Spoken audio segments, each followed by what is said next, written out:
What's going on? Hope everybody's doing great out there. I have been working on some coils today and this evening. Thought I would get on here and make a little video about one of my burrow builds I make. I kind of changed it up today though. I have a tri-core burrow build I make that is 28 gauge. It's a tri-core with 28 gauge outer cores, space Clapton with 39 gauge. Excuse me. And then the center core is a naked 29 gauge. It vapes great in burrow mods. I usually do that at 4 wraps. It runs great at 3 millimeters. It runs great at 2.5 millimeters too. But sometimes it can be a bit of a battery drainer too. You got to turn it up to about anywhere from 35 to 38 watts. And most burrow mods are 18650s. So it can tend to drain a battery down fairly quick if you're someone that vapes a lot like I do. So I thought about changing up the wire size a little bit. So I went just all 29 gauge this time. It's still a tri-core. It's all 29 gauge, Clapton with 39 gauge, fused together with 39 gauge, but I still left the center core as a naked core. For anybody that doesn't understand what that means is it is a staggered build, but it's just the 2 outer cores are spaced, and then the center core has no Clapton wire around it. It's just a plain piece of wire in there, and then I fuse it all together with 39 gauge. So I like to flatten them a little bit too. So I'm going to do that on this last piece of wire here. I'm testing these out tonight. I wrapped one at 2.5 millimeters and one at 3 millimeters, and then I want to flatten one too and see if there's any difference. I've found over the years that some builds you do, if you flatten them out a little bit, it creates a little more surface and gives you just a little bit more flavor production than if you hadn't done that. So we're going to do this one right here. What I like to do first is I've got my flattening block or jeweler's block. You can get these on Amazon. I used to be able to. That's where I got mine at. I like to keep it put up so it stays nice and shiny. Every once in a while I give it a good cleaning. And I always put it on a nice padded towel so I'm not pounding on my build mats here. I like to keep these build mats nice and clean. So now I'll take my wire and I bend a little L in the bottom of it there so I can keep it from twisting as much. Because when you're flattening wires out, it tends to want to twist on you a lot. So now this being 39 gauge, we're not going to flatten it very much because it could end up just breaking the wire when you wrap it. There's a very fine line when it comes to flattening coils. If you over flatten them, you think they'll look perfect, but then when you go to wrap them, that Claptoning wire, the smaller gauge wire you use to Clapton with or to staggered with, is going to break on you. So this here, I see a lot of people have used jeweler hammers. I like this hammer. I've had this hammer for years. I've been using flattening with it. An old neighbor of mine gave me this years ago. It's an old auto body hammer, but you see the surface of it's still smooth. It was actually brand new when he gave it to me. He'd never used it, but he'd had it for years. This is for back when cars were made out of actual steel bodies. But I like to use that to flatten my coils out with. Gives a nice surface, makes them nice and smooth. But, like I said, I pound very easily. It's just more of a tapping. But you want to make sure that that wire stays on the block. You don't want it to lift up from the block because then you're smacking the wire against the block too. You don't want that. You want to leave it nice and laying on there nice and flat. And just tap it all the way down.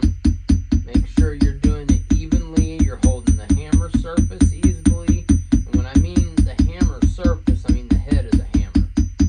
Don't want it tilted one direction or the other, or it's not going to flatten even on both sides of the wire. And then I tend to count. I usually go back and forth at least 4 to 6 times on one side. We're going to do these 4 times because, like I said, it's 39 gauge wire and I don't want to over flatten it because then it's going to break on me. And then I'm going to flip it over, and I'm always holding by that little piece I bent right there.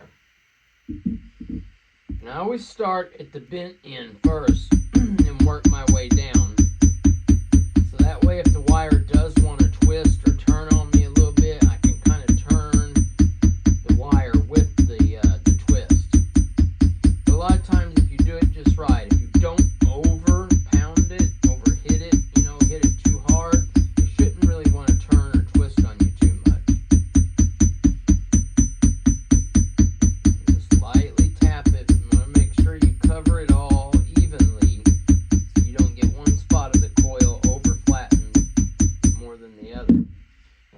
starting to flatten out pretty nice. And I don't know if you can see, but it'll also start bending one way or another on you. So I usually take it and kind of straighten it back out a little bit. If you don't do that, if you hit on it a few more times, it's going to bend even more. So I think that may be good. It being 39 gauge, I really don't want to overdo it. Might just maybe once or two more times here. I think I'll go on each side one more time. Flip it over this way. Go back the other direction.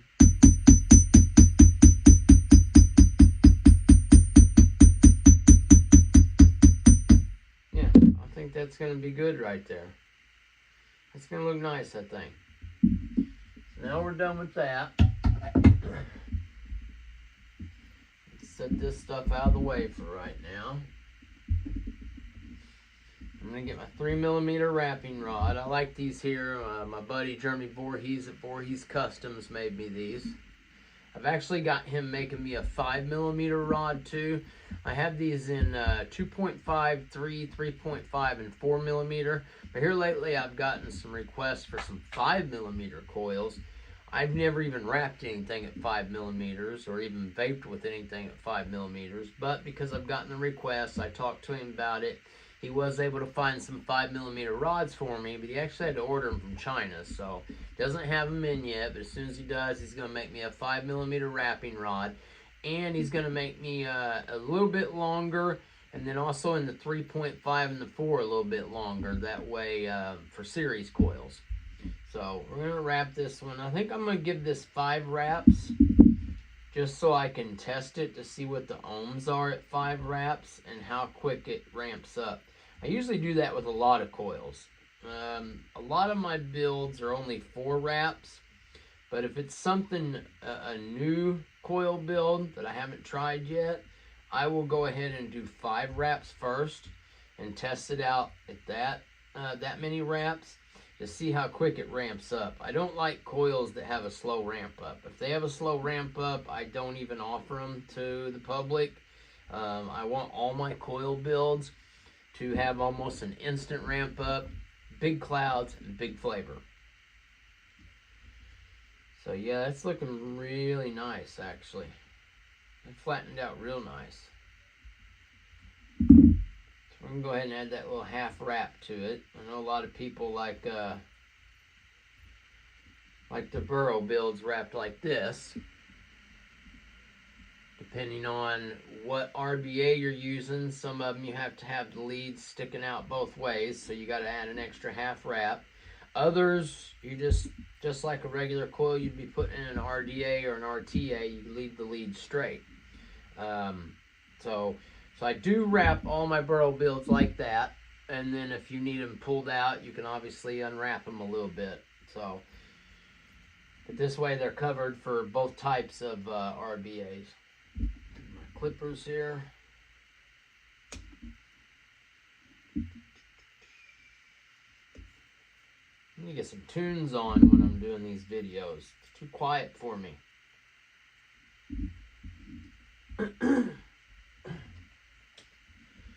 Alright, yeah, that turned out looking really good actually. I don't know if you guys would be able to see this in the camera or not. I will take some pictures of it later and post to my Instagram and Facebook, but hopefully you can get a good look at it right there. Should focus in good. So anyways, that's how you flatten out coils.